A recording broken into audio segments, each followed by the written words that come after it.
Hello. Good evening.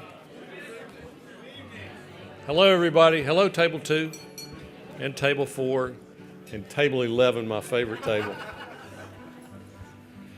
I'm Steve Jones, and it's my privilege to introduce Alan Gant, Chairman of Glen and recipient of the Global Leadership Award. I first met Alan in roughly 2003 when I was Dean of Kenan-Flagler, having come here from a career in business rather than as an academic. And it wasn't hard to find Alan because he's been a big supporter of Kenan-Flagler for a long time. And as we became acquainted, we quickly learned we had a lot of common interests. Business, obviously, was one of them. A love of the university and a love of the state. A great interest in the outdoors and hunting and fishing, all of that. And subsequent to being dean, Alan invited me to serve on the board of Glen, and I've been privileged to do that for a number of years. And through all that time, we've had some really great times together, whether it be about business in the boardroom or fun on adventures in Alaska or Canada, hunting and fishing and all that goes on afterwards. Now, if you've made these kind of remarks before, you're really given a lot of helpful preparation, and they gather facts and stories and anecdotes that help bring the person to life, but never quite what you're looking for to really bring them to life. And so if you've done it before, you go out searching amongst their family and their friends and their colleagues for that kind of information that lets you that don't know Alan really know it, right? And so I was doing a little bit of that before the dinner, and I spoke to one person who's quite close to him, and they said, when he rolled over in bed this morning, and I thought, this is a good start. This is a good start. But the point is that I know Alan really, really well, and I feel privileged to be able to make this introduction. And Alan right now is really happy that I'm doing it, but he's a little nervous about what might follow. But first, let me deal with the honor the school is bestowing on Alan tonight, the Kenan-Flagler Global Leadership Award. Alan really does personify this award, and it's not an overstatement to say you could name it after him, okay? We all know, everyone in this room that grew up in North Carolina or knows the story of North Carolina knows that 3 or 4 decades ago, we had a thriving economy on the back of a really strong manufacturing sector, particularly in textiles and furniture. And then globalization, and we had thrived because the work and the industries that had been in New England had moved to North Carolina. And economics marches on, and globalization came, and that work moved to Mexico and then to China. So here's a pop quiz. How many North Carolina textile companies survived that globalization unscathed? Bonus points. How many thrived and grew and excelled in that period? Well, the answer is Glen, 45 minutes from here in Burlington, North Carolina. Glen was founded by Alan's grandfather in 1880 as a cotton mill. They became manufacturer of apparel. And Alan became president and CEO in the 1990s, and it was an awful time for U.S. manufacturers. A lot of them were struggling to survive, and as we know, many didn't.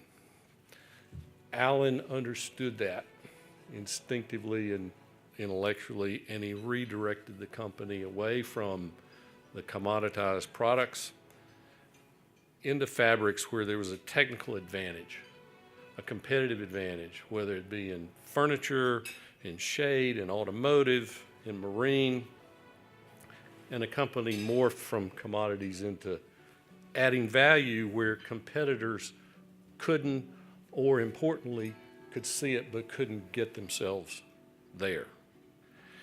Many of you probably know Sunbrella, which is their retail brand. It's a fabulous fabric. It won't fade in the sun. You could rub your chocolate cake in it and scrub it with Clorox, and it'll come up completely clean. And it's indoors and outdoors. This is an infomercial. In the coolest designs and colors you can imagine. I mean, it's really, this is how you survive in an industry that is going away under your feet. And under Alan's leadership, Glen Raven expanded overseas into Europe, into Asia, now has operations in 17 countries, in 40 locations on 6 continents.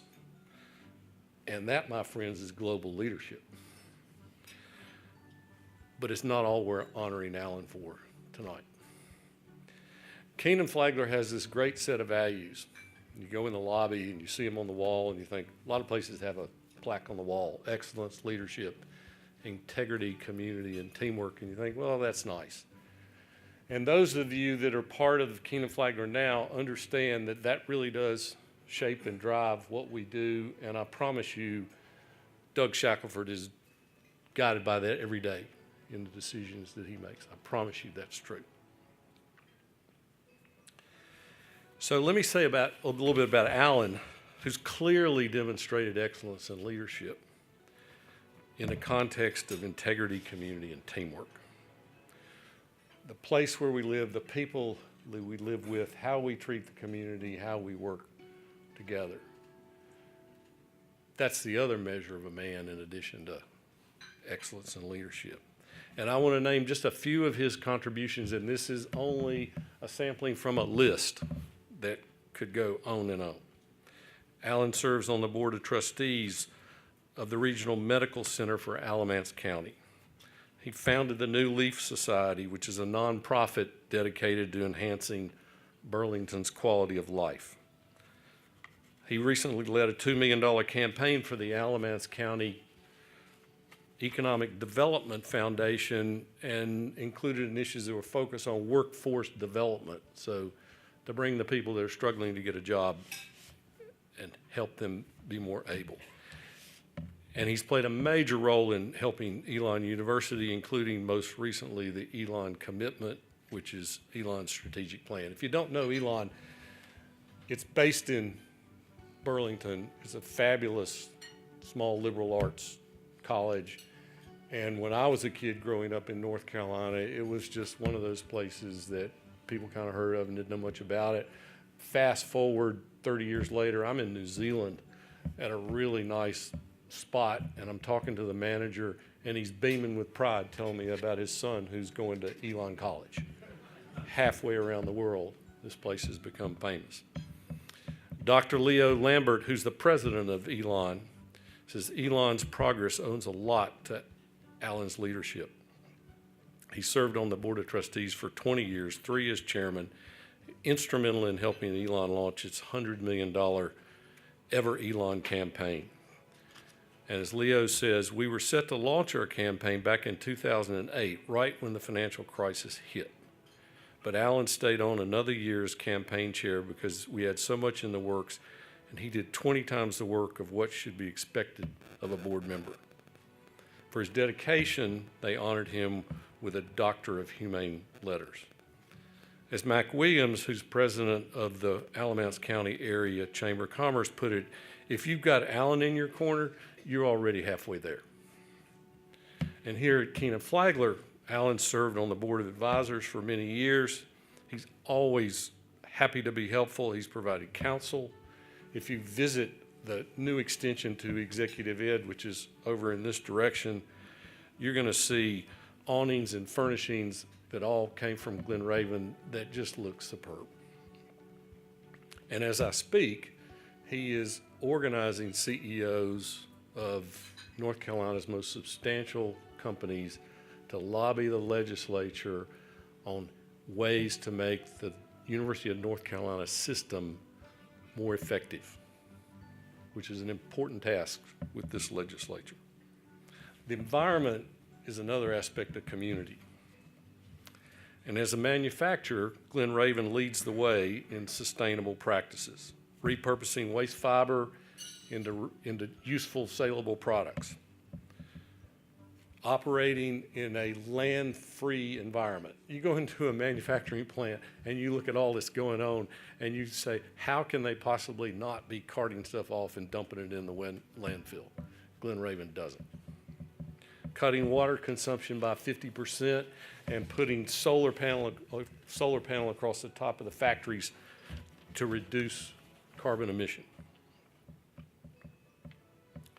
And then moving sustainability into the product line and pioneering the use of solar panels in awnings that go on buildings. So this is really cool stuff. Doing well and doing good.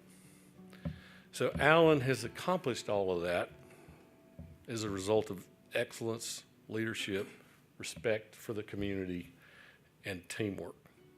And by the way, he would not like me saying he has accomplished all of that, because he would say, I didn't do that, it was the people that I work with that did that. And he would be right. It's also right that none of that happens without leadership from the top. So I'll close with a personal observation about Alan. He is one of the, Lisa knows this, he is one of the most heartful, caring people I know. All my years with Alan, I had never heard him say an unkind word about a person or do an unkind thing. Not once. He will give an honest critique. He will give feedback. He will assess a situation. But I had never, in all that time, heard him be unkind or say an unkind word. When the hurricane hit Florida, Glen Raven has employees, customers, suppliers in Florida, and they're back and forth in communication, right? And they don't have water, trees are down, etc. Alan organizes a tractor trailer full of chainsaws and water and food and tarpaulins and just sends it. Sends it. No one knows, no one hears about it. It happens. I'm so proud that's the kind of person we're honoring tonight. Please welcome Alan Gant.